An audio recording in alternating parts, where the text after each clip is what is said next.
Hi, John. Thanks for joining me. Hi, great to be with you. Thank you for doing this. No problem at all. As always, we tend to start with a quick intro to sort of yourself and your company, if you don't mind. Right, James. JG Collection, we've been operating for 15 years. We started off as a representation company, but I keep joking to many people that I think the only person that needed representing were film stars and pop stars. So I've kind of pivoted and called it a business development company since we got going. But I suppose the difference between myself and maybe some of my compadres is I've spent my working life in hotels. So I started as a chef, worked my way through the business with Hilton and Four Seasons and Regent hotels, right up to the dizzy heights of general management. So I know the operation back to front, and having worked on property, it gives, I think, a slight edge in terms of operation. And we cover MICE ostensively, leisure and corporate. There are the markets. They're independent hotels dotted around the world, as you know. Some of them you'll be familiar with. Some of them we want people to be more familiar with as well. And I have a great team behind me as well, which helps. I've got 5 people that we have 2 in the north and 4 in the south. So we are geographically well spread out. And another benefit is they're all really, really experienced. I've got people out of Glen Eagles, Ritz-Carlton, Joe, who looks after our MICE market, has been regional sales with Mandarin Oriental and the director of sales at Mandarin London for a long period of time. And Victoria was with us when we launched Me London, looking after the MICE there, and now does our leisure market. So that's us in essence, and I can talk a bit through the properties as we go through the conversation. Okay, that's great. And as we're tending to find with companies such as yourself, you've obviously got to spend a lot of time going around a lot of properties, finding out all the different whys and wherefores. So where are we currently with the properties that you represented? Okay, well, the properties at the moment, let's start UK wise, because I could talk at great length about Scotland. I took a very modestly priced car hire for a 7.5-hour journey up to Scotland and all the way through the ICMI, the Inverloch Castle Management Properties. There's several in Scotland. So I traversed Scotland. It was wonderful to see. We have Vintry and Mercer and the Ampersand in London. Same owners, our managing director there, Roberto Pajares. This is going to age me. Raymond Pajares was my first RVP, his father, in Four Seasons and Regent hotels. Roberto and I used to work together at the Great Eastern in London. And then further afield, we're in France. These properties are open. They're the Mob Group in Paris and in Lyon. And that has come via a great friend of ours, Edward Farwick, who was at Standard Hotels in New York. Edward has effectively taken on Michel Roubier's, I would say, baby sister brand, because he owns La Reserve. And the Mob is a real philanthropic play on the local neighborhood. And the designer was the gentleman who put Mama Shelter on the map. And then when it got sold to Accor, moved across as well. So you'll be seeing more developments of that brand. Into Spain, where we have a phenomenal resort known as PGA Catalunya, the Camarol Hotel. That's based just outside Girona, so Costa Brava region, 45 minutes from Barcelona. In Barcelona, a new brand, Almanac. That property will open up in September. Sorry, Camarol is now open. Barcelona, perhaps being in a city, September they're going to wait for. They're also building in Vienna. They're refurbishing their property called the Alcron in Prague, which many will know. And then we're in why the best hotel territory in Italy.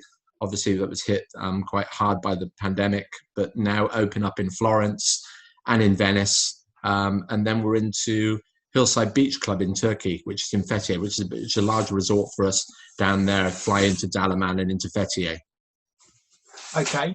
I think it's a great, obviously, positive story that places are opening up again. I think people need to appreciate as well sort of how much time and investment has probably gone into each of the properties, to get themselves back up and running, or the point of back up and running. So what sort of changes do you think we can expect as planners and delegates going out to those?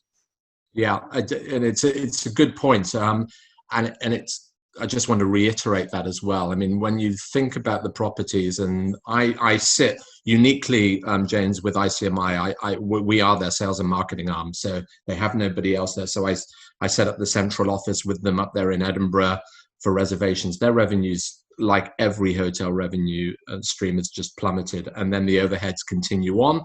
Um, and then you're faced by this perfect storm where you're investing in PPE and all the necessary, I would say necessary, but also confidence point of view, investment that you need to reopen, and including all the training that takes place. Because we sometimes, I think, possibly don't think about the people element about this. We have to get staff back from 3 or 4 months of not working back into that. We have to don face masks. In the case of Scotland, what we were very, very cautious about, if we wanted that saying that we're hearing a lot online at the moment, we were creating hospitality and not hospital experiences. Yeah. So when I've been, and this is why it was really important to go there, I observed the one-way systems they've set up. I mean, we've got a lot of castles and historic houses in there as well. So I've been amazed at the way they've been able to navigate through the building. Yes, it's in some cases it's involved second staircases that people can come around, but they have to be there for the protocols for the people's safety. So people will understand that. The staff are very, very conscious about the distancing. You sanitize your hands. There's stations within the hotel. There's notices as well. We went through putting an app together with that particular group so that people can, pre-register. Interestingly enough, they still want contact with the people when they got there. I got so many people, James, witnessing doing this, kind of trying to throw their arms around people from a distance. I heard people walk out of restaurants saying I could just kiss the chef, and so on and so forth. So I think I mentioned on another call that although the physicality isn't there, the sentiment most definitely is, but the sentiment's been driven by safety first and foremost. And when we're talking about it as far as meetings are concerned, and this applies to any of my hotels, we've looked at the government's advice in each of these areas. Some of it is very conflicting and confusing. You can go through pages. I communicate with Neil and his team at Visit Scotland about the latest capacities and sizes. They tend to be for first and foremost for large gatherings. And those big concert venues, etc., and stadiums, and so on and so forth. We're interested in the 2 meters in Scotland and in Spain. If you go across to Hotel Camarol, we've redone all our capacities, giving a meter capacity, which will take our maximum capacity in a hotel that's probably done meetings of over 300 in the past down to 70, so that we have those spaces. And I think what we did initially with a lot of our hotels is we looked at our spaces and we walked through them and thought, well, how can we reinvent these? So in our smaller ones in Scotland, we've put restaurant rooms in various other spaces so that the tables are distanced, but it's still, you get, I mean, in a house or a castle, it gives that feel. You can't naturally move a restaurant into another room in some of the more modern venues. But I've been really pleased to see, and I was just overwhelmed by the amount of positivity that was coming back from clients and the feedback that we were getting there as well. So it does look slightly different, James. We're not going to disguise that because people need that security. But everything will be done in the interests of, and we're getting private dinner parties coming back. I witnessed 3 site inspections for weddings, which are coming back. Want to downscale because they want the wedding. And, that I'm in touch with a lot of wedding planners that have said, okay, well, we're going to not do the big wedding. We'll do a smaller wedding, then have a celebration when it's safe to do so. And we have more numbers around there as well. So again, all these things that you need to consider. How can we do things? We have a phenomenally large ballroom in Glasgow that can hold 200, but only 9 bedrooms. So how are we going to effectively use that space in this particular period? So we've come up with ideas about tea dances and distancing and bubbles and wine tastings and whiskey and so on and so forth. But the same will apply in our French properties and our Spanish hotels as well.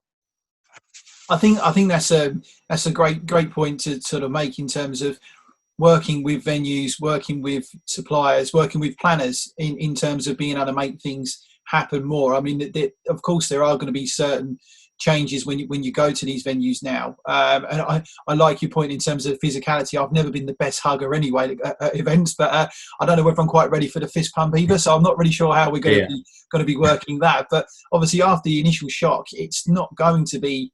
There will be changes, but I don't think it's going to be as drastic. And I think everybody will be on board in terms of the safety aspect for it anyway. But I think, like you say, the way you can work with venues and work with people and planners to still create that experience. And there are things that you can do. There's always ways and means, rather than thinking, well, we always have this event, but if we can't have it like that anymore, then we can't do it. I think that would be a little bit foolish to do, and it's trying to build that confidence back to sort of allow people to say you can still have your event. Might be slightly tweaked, but then that could also be for the better. You never know. Yeah, I think one thing that this whole period has taught us, I mean, technology, you and I are talking on it, and it's not fail-safe in any shape or form. I've been on so many of these, as I'm sure you have, and for whatever reason, whether there's a connection or whatever, and look, humans strive for a human connection anyway, so we know that, so that's going to come back at some point, back safely, back with distancing. We want to use the term physical distancing rather than social, because people are very social creatures. So when that opportunity arrives, let's have that. Let's use the correct terminology behind that. But I think once we've seen people starting to do meetings, and I was on another podcast recently with a marketing company that wanted to hold an internal meeting. Unfortunately we weren't open in London. We're of the belief that once we see people meeting around distance, boardroom tables with the correct protocols in place, people will feel more confident. But we understand there's legalities and insurance issues behind all this, particularly for corporations. I speak, as I said, on the corporate side, and we've had conversations with some of the banks already about what they're doing behind the scenes as well, and whether it'll become totally virtual, or, as people are saying, a hybrid where you have a smaller meeting and then that technology then takes part in that, which is what we're doing at the moment. So I think hotels have an ability, or probably have a responsibility now, to be able to give the planners that option. Well, have you thought about that? Or if you had done that meeting before, I was listening to another podcast with our great friends up there in that do a number of the car launches, that they did one at the factory, and it was distance and so on and so forth. So these things can all take place. We just have to, we're not reinventing the wheel, but we're being clever about how we use the space and how we do it sensibly and safely. Well, one of the questions that we're being asked gradually now, as we're opening back up, and something that's coming up a few times now, is the thought of potentially the buyouts. So, for example, we tend to do group sizes that maybe don't quite fit in terms of a buyout. We're not quite big enough to do that. But obviously, with the restrictions in place now, it may open up with the group sizes that we generally tend to do at the moment. It could open up to a buyout. One of the things I was going to ask you, and I appreciate there's only so much you can say because you can't say for everything, but is there a willingness with the hotels now to look at buyouts for smaller groups, and what I mean is, in terms of the cost and the price. So, for us to do, say, an 80-person buyout in a venue that generally holds 300, are we still going to be potentially looking at costs that are going to be up to 300 for the 70 people, or are the hotels willing to look at sort of a reduced cost for the buyout? Look, I think, James, you've asked an interesting question, because I can answer it in very different ways. I think one of the great things about my organization, and the reason I decided to be the size that I was, is that I have access to managing directors, and in some cases owners. So we have a very quick turnaround, and I think I wouldn't be doing them a disservice by saying, in answer to your question, is you pose the question to me, I will find you the solution. But you're asking on a financial level. If I were, and I'm not the managing director at the Hotel Camarol, for instance, PGA, if you turn around to me and said, for the 250 room property that we have at the moment, I want to do a buyout for 80 people, I would suggest they would make it work within days that they would potentially want it to work.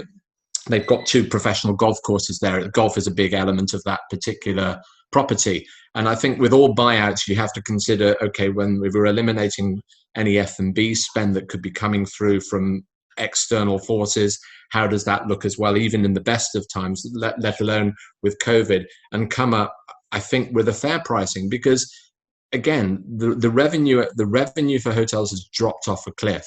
I think at the time, if you're looking to the UK and if you were going to go anywhere outside London, and whether it's to ICMI, it's Iconic, the Dormies, the Beaverbrook, any of those hotels at the moment would probably bite your hand off to get an exclusive that they could book in at a certain period of time, and they can make that work. Now, I can't speak for all venues at the end of the day, but I know what the owners are thinking, because they are looking to get revenue in. They've spent money during this time, whether there's leasing and banking commitments to make. They've had the COVID PPE spend. They've had the training spend. We need people back through hotels, and not just from a revenue perspective. I think it's symbolic at the end of the day, James. We need to see people within the hotels having meetings. I think it gives confidence to the industry. It gives confidence to the people like yourselves that are desperate to start planning meetings again. And suddenly they say, oh my God, well, how did they do that? How did James organize that meeting up in Scotland? Why can't we do that? And suddenly you talk to it, the managing director spots it, and there's momentum, which is what it's all about. Yeah, I think the reason for me asking as well is because, as much as I'm trying to do these sessions and project confidence back into it, there's going to be undoubtedly, when we do get back to speaking to clients about things, as we found in sort of the consumer sector, people are just suddenly expecting that flights and hotels are going to be an absolute bargain. And I think that's doing a real disservice, as we've already mentioned. The investment have obviously gone back into hotels so they can operate.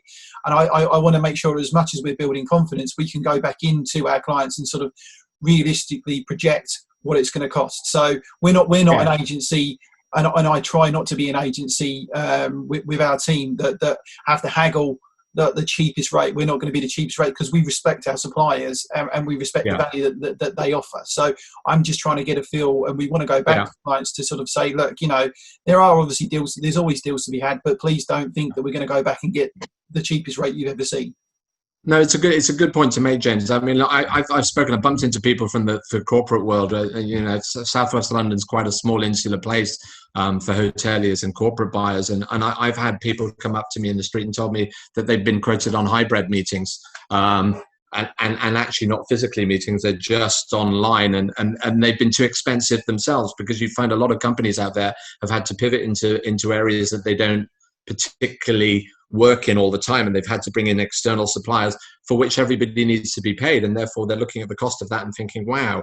But I think if you understand the nature of hotels, rural hotels in particular, if you think that really from April, really the build up to April, May, June, those 3 months have been lost. So the best part of summer has been lost for those properties. So where they need to make that now is in end of July and August, a little bit of September. That September to November is going to be a very barren period. It's normally where you would hopefully find people having meetings, let alone have to bring back that revenue that they've been losing through summer during that period. I think there will be new eyes, and I think that there has to be a fresh look at that.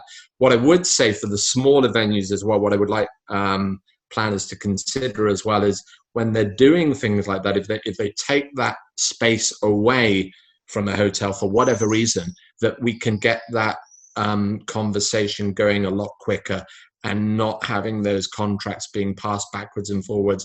You probably get frustrated with it, just as the hotel does as well. But when you take inventory and exclusive use off the market, you prevent it being booked from other sources at the end of the day.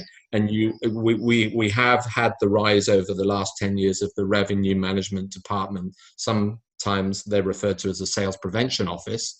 But those guys are there to protect the entity and protect the revenue for the property, and therefore there's this constant struggle between sales and revenue to get that business through the doors and get it over the line, and so on and so forth. So that there is a whole reckoning between all those entities to make it work as well.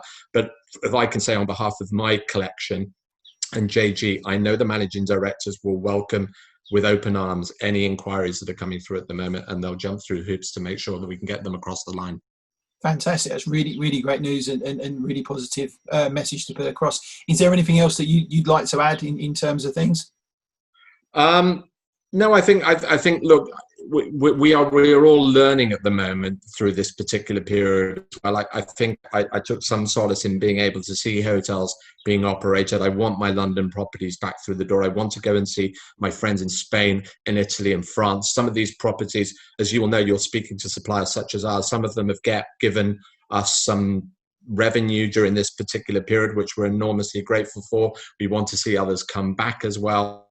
I think in this particular time, my thoughts are probably with those people that have found themselves out of work. I put a couple of jobs up online recently from a couple of suppliers. I actually found a job bizarrely for somebody in Lyon in one of our hotels who is a resident out there.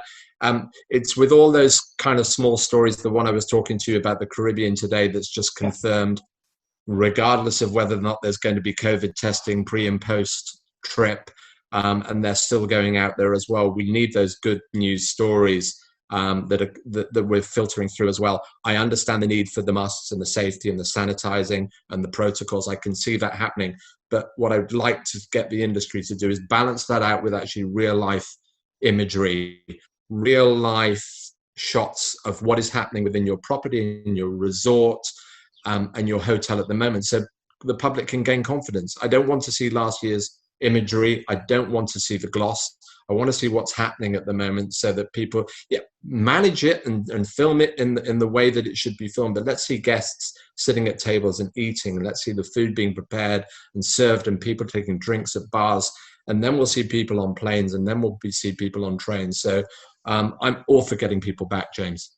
Absolutely. I completely echo that. I think the sooner we can start seeing, obviously, making sure we don't take too many risks, but I think that the more we can see life kind of getting back, or seeing this new normal, I think the more we can see that moving forward, the quicker it would be to build the confidence back into the market.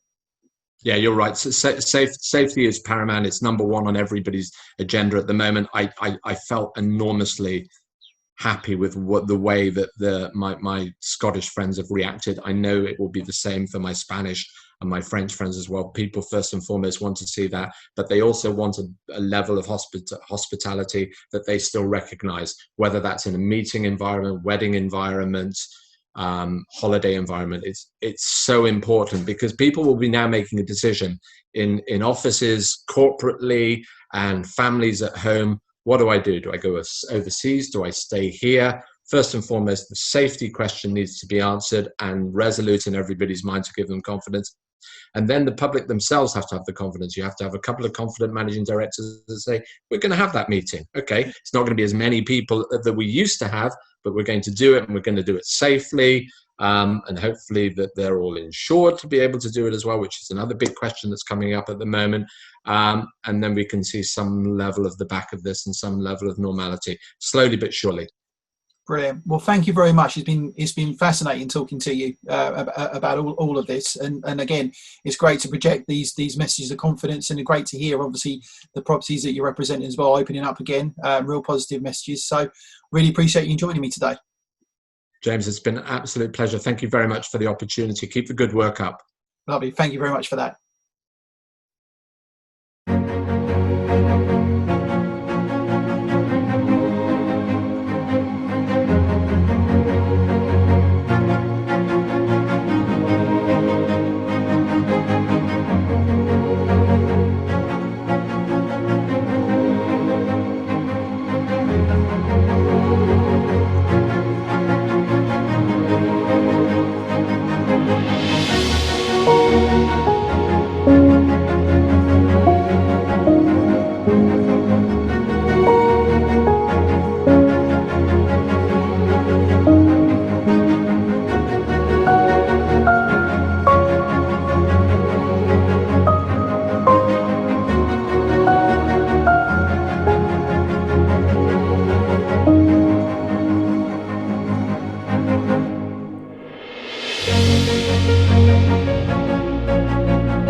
Thank you for watching. We welcome any feedback and questions in the comment section below, and please make sure you follow me on all our social networks.